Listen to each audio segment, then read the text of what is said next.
আলাইকুম সকলের উপরে শান্তি বর্ষিত হোক। লকডাউনের পরিস্থিতি চলছে, আমরা বাসায় আছি। আজকে আমরা যে মোবাইল ফোনটা নিয়ে কাজ করব এটা MI A2 লাইট। প্রথমে বলে রাখি, যারা মোবাইল ব্যবহার করেন তাদের জন্য এটা বলা যে দেখুন, মোবাইল ফোন একটি ইলেকট্রনিক ডিভাইস। মোবাইল ফোন একটি ইলেকট্রনিক ডিভাইস বিকজ এটা ডিসি বোর্ডের একটি ফোন। আমাদের দুই ধরনের কারেন্ট হয়ে থাকে, এসি এবং ডিসি। এসিটাকে যদিও এসি কারেন্টটা পাওয়ারফুল, যেহেতু 440 থেকে 1000 ভোল্ট থেকে এটার উৎপাদন বা কর্মকাণ্ড শুরু হয়, কিন্তু এটাকে অল্টারনেটিভভাবে ইউজ করা হয় বিধায় এটাকে স্টেপ বাই স্টেপ কমে আসে। হ্যাঁ, কিন্তু আমাদের মোবাইলের যে ডিসি বোল্ট থাকে এটা কিন্তু আমাদের ব্যাটারির সাহায্যে পরিচালনা হয়। ব্যাটারির যে অ্যাম্পিয়ার বা বোল্ট থাকে তার সাহায্যেই পুরো সার্কিটটা চলমান থাকে। তো আমরা এই A2 লাইটের যে ব্যাটারিটা আছে এটার বোল্ট হচ্ছে 4.40 এটার ব্যাটারির বোল্ট। ওকে, অ্যাম্পিয়ার আছে অ্যারাউন্ড, এইটাতে কত অ্যাম্পিয়ার আছে? 3900 mAh। তো এই ফোনটিতে যখন ব্যাটারিটা লাগানো অবস্থায় আছে তার মানে চলমান এটার ফুল ভোল্টেজ এবং অ্যাম্পিয়ার সার্কিটের মধ্যে কার্যক্রম আছে। এমত অবস্থায় যদি পানিতে পড়ে যায় মোবাইলটা তাতে কোনো সমস্যা নাই, কিন্তু পানি থেকে উঠানোর পরে পানির পাঙ্গাস, পানির যেই আবরণটা আছে, পানির যেই প্রলেপটা আছে, এটা যতক্ষণ না সার্কিটে মিশে যায়, লেগে যায়, এর আগেই আপনাকে এটা সার্ভিসিং করে ফেলতে হবে। সার্ভিসিং মিনস ওয়াশ করা। এটাকে থিনার দিয়ে, অকটেন দিয়ে বা না পারলে একদম কেরোসিন দিয়ে যেভাবে সার্কিটটাকে ওয়াশ করতে হবে, যেহেতু এটা একটা সার্কিট, ইলেকট্রনিক্স ডিভাইস সার্কিট, এটিকে পানির জীবাণু মুক্ত করতে হবে। আপনি দেরি করবেন, আজকেরটা কালকে করবেন, কালকেটা পরশু করবেন, পরশুটা তারপরে করবেন, তার এই সময়টার মধ্যে কিন্তু মোবাইলটা ধ্বংস হয়ে যাবে।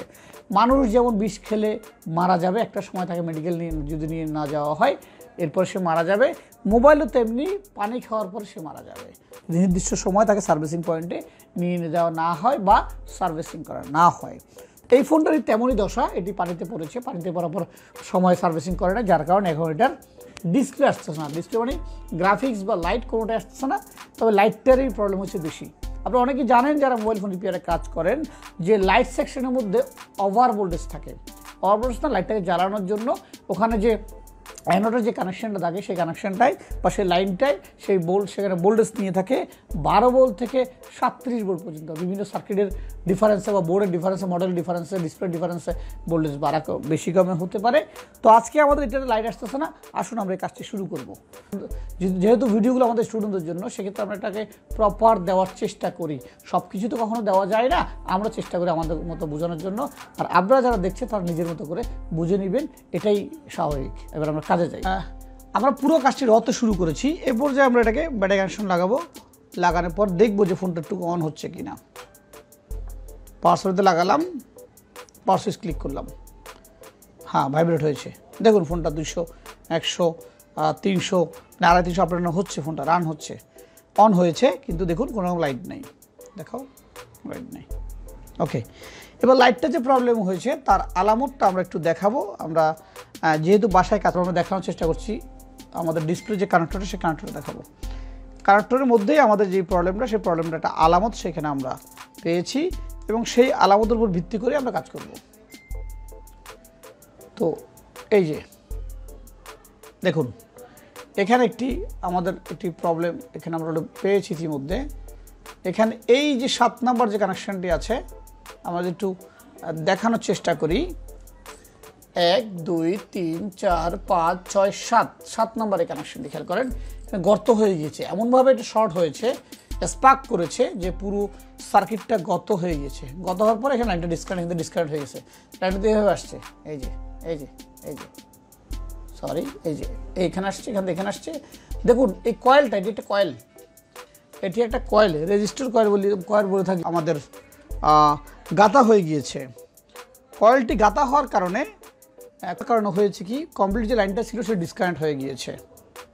হ্যাঁ, এবার দেখেন কি পরিমাণ গড়টা গাতা হয়েছে, এ পাশে গাতা হয়ে গেছে, এ পাশে গাতা হয়ে গেছে, এত পরিমাণ শর্ট খেয়েছে। এখন এটিকে আমরা ফাইন্ড আউট করার জন্য আমরা একটু চলে যাব ডায়াগ্রামে, এটা একটু সহজে বুঝতে পারবো। এ হলো আমাদের ডিসপ্লে কানেক্টর, যে 1700 মানে হচ্ছে ডিসপ্লে কানেক্টর। হ্যাঁ, কীভাবে বুঝলাম আমরা যে 1700 ডিসপ্লে কানেক্টর? কপি করবো এখান থেকে আমরা ডিসপ্লে কানেক্টর টা সি দিয়ে কপি এবং আমরা পিসিবিতে গিয়ে পেস্ট, দেন আমরা নেক্সট দিব এই যে 1700, এটি আমাদের কানেক্টর। ওকে, আমরা কানেক্টরটা পেয়ে গিয়েছি। যেহেতু আমাদের এই লাইনটি বলছে ডিসপ্লের অ্যানোড, ডিসপ্লের অ্যানোড মানে এই মানে হচ্ছে অ্যানোড, কে মানে হচ্ছে ক্যাথোড 1, ক্যাথোড 2, ক্যাথোড 3। কেমন? সবচেয়ে ইম্পর্টেন্ট যে লাইনটা সেটি হচ্ছে আমাদের এটা অ্যানোড।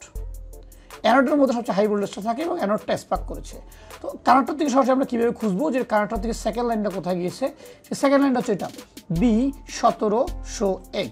বি মানে হচ্ছে কয়েলে। আমরা রেজিস্টার যেই লাইনারগুলো বলছি সেই লাইনার কয়েলটাকে বি দিয়ে বলছে B1701। ওকে, এটাকে আমরা গিয়ে আবার আমাদের যে পিসিবি পিডিএফ আছে সেখানে গিয়ে আমরা পেস্ট কপিটাকে পেস্ট করব এবং এখান থেকে নিব।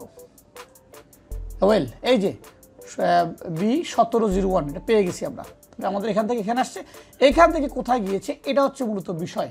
তো এখান থেকে সরাসরি আমাদের যাওয়ার কথা কিন্তু ডায়োডে কানেকশন যাওয়ার কথা, এটা সরাসরি চলে যাবে ডায়োডে। আসুন, এই কাজটা বোঝার জন্য আমাদের কাছে একটা সেম বোর্ড আছে, সেম বোর্ড দিয়ে আমরা সেই সহযোগিতা নিব। সেম একটি বোর্ড আমাদের কাছে আছে, আমরা মিটারটাকে বার্জে মোডে দিব।